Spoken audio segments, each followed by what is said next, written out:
Dhanraj short hand and computer training academy Vidhan Sabha reporter Jansatta संपादकीय प्रतिलेखन संख्या 3 गति 120 शब्द प्रति मिनट। Be ready 3, 2, 1 start. एक बार फिर किसान अपनी मांगों की याद दिलाने दिल्ली के एक रामलीला मैदान पहुंचे। संयुक्त किसान मोर्चा ने महापंचायत की उसके प्रतिनिधि कृषि मंत्री से मिले और उन्हें याद दिलाया कि जिन वादों के साथ किसान आंदोलन समाप्त हुआ था उनमें से एक भी वादा पूरा नहीं हो पाया है। अच्छी बात है कि इस बार न तो पुलिस ने उन्हें दिल्ली में घुसने और महापंचायत करने से रोका और न कृषि मंत्री ने उनसे मिलने से कन्नी काटी, मगर सरकार के रुख से किसान संतुष्ट नजर नहीं आए। उन्होंने चेतावनी दी है कि अगर सरकार ने उनकी मांगें नहीं मानी तो वे एक बार फिर बड़ा आंदोलन करने को मजबूर होंगे। उनकी 5 प्रमुख मांगों में न्यूनतम समर्थन मूल्य की गारंटी का कानून बनाना, बिजली दरों पर नीति बनाना, आंदोलन के दौरान मारे गए किसानों के परिजनों को मुआवजा देना, किसानों के खिलाफ दर्ज मुकदमे वापस लेना और अजय मिश्र टेनी को बर्खास्त करना है। इनमें से कोई भी मांग सरकार के लिए सुविधाजनक नहीं है। न्यूनतम समर्थन मूल्य पर कानून बनाने की मांग तो 3 विवादित कृषि कानूनों को रद्द करने की मांग के साथ ही जुड़ी हुई थी। अगर सरकार इसे लेकर गंभीर होती तो 3 कानूनों को रद्द करने के साथ ही न्यूनतम समर्थन मूल्य को लेकर गारंटी वाला कानून का प्रारूप भी अब तक बना चुकी होती। हालांकि आंदोलन समाप्त करने की अपील के साथ सरकार ने वादा किया था कि वह किसानों पर दर्ज मुकदमे वापस ले लेगी, मगर साल भर से अधिक समय बीत जाने के बाद भी वह इस दिशा में आगे नहीं बढ़ पाई है।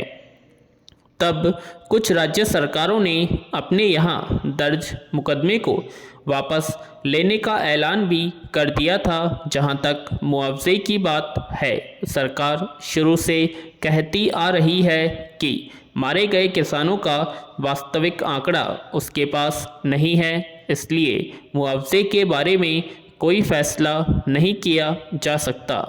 गृह राज्य मंत्री को बर्खास्त करने को लेकर वह कतई तैयार नहीं होगी। तमाम अदालती कठिनाइयों के बावजूद वह उन्हें बचाए हुई है, तो किसानों की यह मांग वह इतनी सहजता से मान लेगी, कहना मुश्किल है। दरअसल साल से अधिक समय गुजर जाने के बाद भी सरकार किसानों की मांग पर चुप्पी साधे हुई है, इसलिए स्वाभाविक ही उनमें रोष है। वे ठगा हुआ महसूस कर रहे हैं। पैरा। हालांकि संयुक्त किसान मोर्चा ने आंदोलन से वापस लौटते वक्त भी कहा था कि उसके लोग कुछ दिनों के लिए छुट्टी पर जा रहे हैं, समय समय पर सरकार के वादों की समीक्षा करते रहेंगे और अगर सरकार का रुख सकारात्मक नज़र नहीं आएगा तो वे वापस आंदोलन पर उतरेंगे। सरकार ने शायद इसे गंभीरता से नहीं लिया। उसने न्यूनतम समर्थन मूल्य के लिए समिति बनाने का प्रस्ताव रखा था, मगर किसानों ने उसे ठुकरा दिया। उनका कहना है कि इससे संबंधित सुझाव और फार्मूला पहले ही कई विशेषज्ञ दे चुके हैं। इस पर नए सिरे से किसी प्रकार के विचार विमर्श की ज़रूरत नहीं है। फिर जिस तरह सरकार सीमित में अपने लोगों को शामिल कर अपने मुताबिक सुझाव दिलाने का प्रयास करती रही है, उससे भी किसानों को भरोसा नहीं हो पा रहा। आम चुनाव की घोषणा में बमुश्किल साल भर बचा है। अगर फिर से सरकार और किसानों के बीच तनातनी बढ़ी तो उससे सरकार की ही मुश्किलें बढ़ सकती है।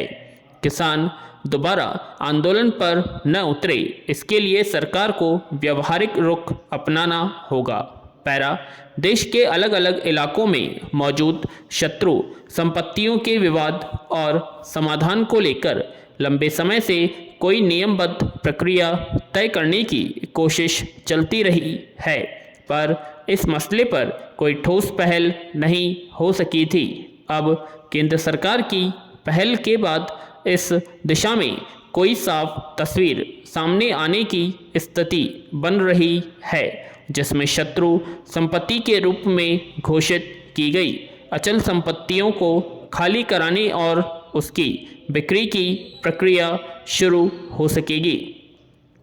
इस तरह की संपत्तियों के निपटारे के लिए केंद्रीय गृह मंत्रालय की ओर से जारी दिशा निर्देशों में कुछ बदलाव किया गया है, ताकि इसकी आगे की प्रक्रिया को स्पष्ट और आसान तरीके से पूरा किया जा सके। इससे संबंधित अधिसूचना के मुताबिक संपत्तियों की बिक्री से पहले संबंधित जिलाधिकारी या उपायुक्त की मदद शत्रु संपत्तियों को खाली कराने की प्रक्रिया शुरू की जाएगी।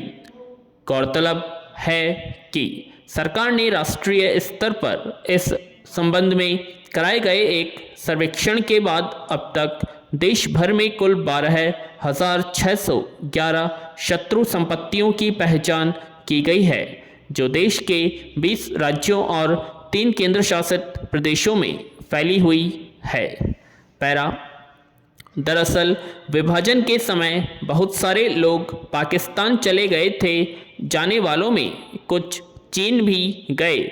सबके नाम दर्ज जमीन जायदाद का तब कोई प्रक्रियागत प्रबंध नहीं हो सका और उनके मालिकाना हक का सवाल विवादित बना रहा।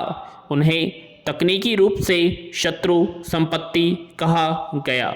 संभव है कि ऐसी संपत्तियों के कुछ वास्तविक दावेदार भी रहे हों, लेकिन इससे संबंधित कोई व्यवहारिक कानून न होने का लाभ उठाकर कई लोगों ने फर्जी दावे पेश करके उन पर कब्जा जमा लिया। कई जगह भूमाफिया ने अवैध रूप से इमारतें खड़ी कर ली। सरकार की ओर से कराए गए सर्वेक्षण के बाद यह सामने आया कि चिन्हित ऐसी परिसंपत्तियों में से 12,485 संपत्तियां पाकिस्तान जा चुके लोगों की है, तो 126 संपत्तियों पर कभी मालिकाना हक रखने वाले चीन की नागरिकता ले चुके हैं। ऐसे में शुरुआती दौर में ही होना यह चाहिए था कि सरकारी तंत्र ऐसी विवादित या बिना मालिकाना हक वाली संपत्तियों को चिन्हित करके उसका उचित प्रबंध करता, तब यह ज़्यादा आसान होता। लेकिन शायद प्रक्रियागत जटिलताओं की वजह से यह काम दशकों तक लटका रहा।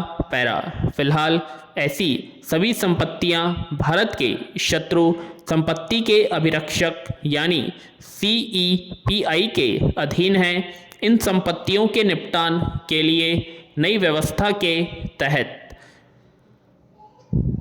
अब जो कार्रवाई होने जा रही है, उसमें तय प्रक्रिया के तहत अगर किसी शत्रु संपत्ति की कीमत 1 करोड़ रुपए से कम आंकी गई है, तो CEPI की ओर से पहले उन पर काबिज लोगों से ही उन्हें खरीदने की पेशकश की जाएगी।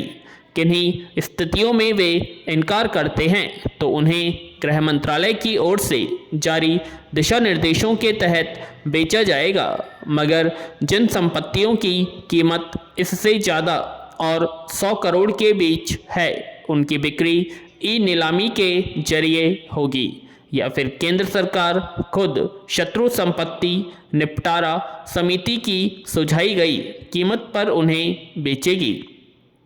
अब तक संबंधित राज्य सरकारों के उदासीन रवैये के चलते ऐसी संपत्तियों के निपटारे का मामला न सिर्फ लटका रहा, बल्कि कई शत्रु संपत्तियों के गायब होने की भी खबरें आई।